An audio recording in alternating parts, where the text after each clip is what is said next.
Hi, welcome to my channel. What am I doing today? Well, I'm going to make a Tandoor oven from decommissioned gas bottle. It's decommissioned because it's got a hole in the other side. It's not where I need to use it, but there's a hole in the other side, so it can't be used again. So it's been decommissioned. Bag of vermiculite for the insulation. Hepworth 450 tall chimney. By Hepworth, they're the absolute best. Some vermiculite bricks, fire bricks, and some fire cement. And I'll show you how we're going to do it.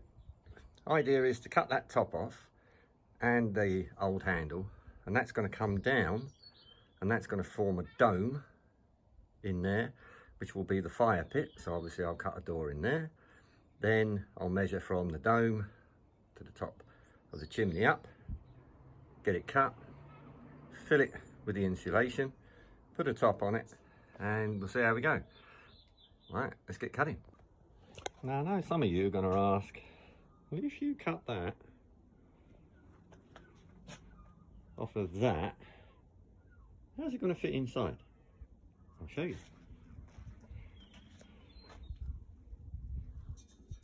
Cut down one edge, then do this.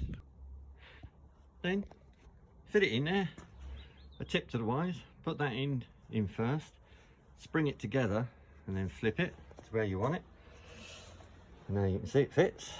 And then what I'm going to do, I'm going to mark that, I'm going to cut it, I'm going to re-weld it. Simples. So there we have the ring, cut and welded, and there it is. Sits in there perfect. So I'm just going to spot weld that on so it doesn't drop down. And there we have the firebox. The door's all cut, not hinged. Start working on the chimney now.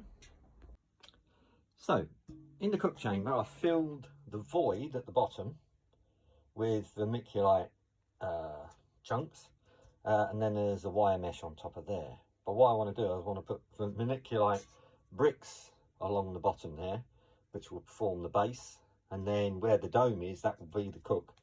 So I'm going to cut that from a ring that I took.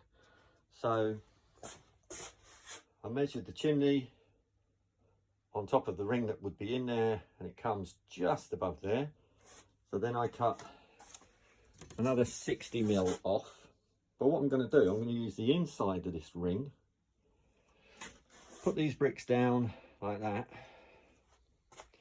put this on the top, then I can mark out the inside, and I know that will be a really good tight fit. And then once it's fire cemented, that'll be pucker. And marked it, numbered them so I know which one it was, and then I cut it with a jigsaw. It cuts really easy. So they look nice, don't they? Now I'm inserted into the base. Just ever such a slight lip here, which I wanted, because I'll put fire cement in there just to make sure it's all nice and tight. Happy with that. So I've got my 2mm sheet steel, 400 by 400, that fits over the top nicely. Pre-drilled a hole in the centre, worked out my distance for my chimney, and then my distance for the actual insert of this top plate, so the chimney will just poke up through the centre. So I'm just going to get that cut. So the bit that's come out the middle, I'm going to use that as the lid on top of the chimney, because I know that's a really good fit, because this fits exactly over the chimney. So might as well use that. Makes a really good lid. I'm going to put some little V's in it with a hole, so then you can put your skewers hanging from it, and the hole in the middle. I'll put a little handle in there. So there is the top all cut, ready for the chimney. What I'm going to do, I'm going to put 4 little L brackets in here from some 25mm angle iron, and so that if the customer ever cracks the chimney, then rather than weld this all the way round, you'll be able to unscrew it and just then redo this lip with fire cement. So I've just got to make some little brackets, tap them so this can be pulled off.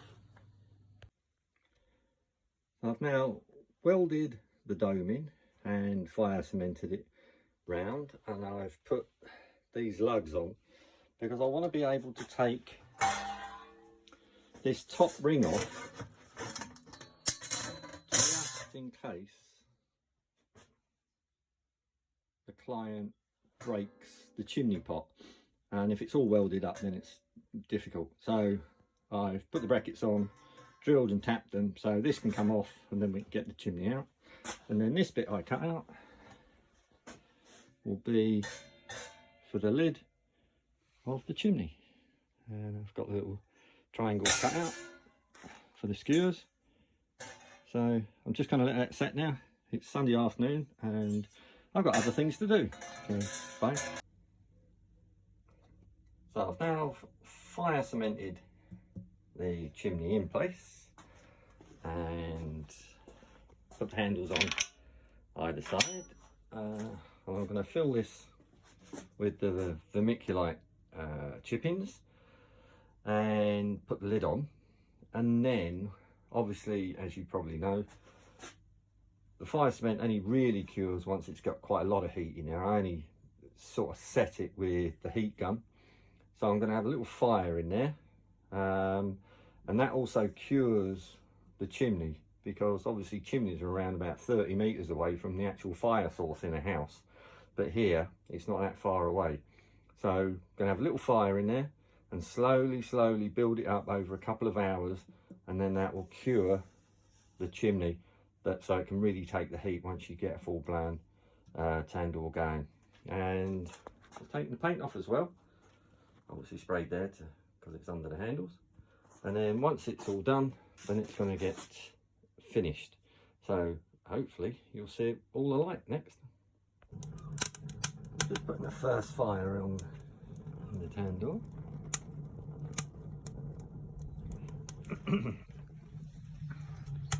Just to really cure the chimney, and then I'll do this for a couple of hours just to make sure the chimney's fine and everything else is set, and then I'm going to paint it. So there you have the finished product, all painted, all finished.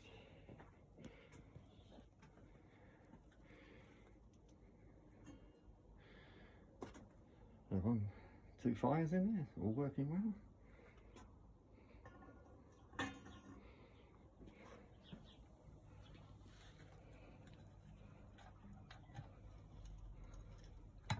Lovely job. Yeah.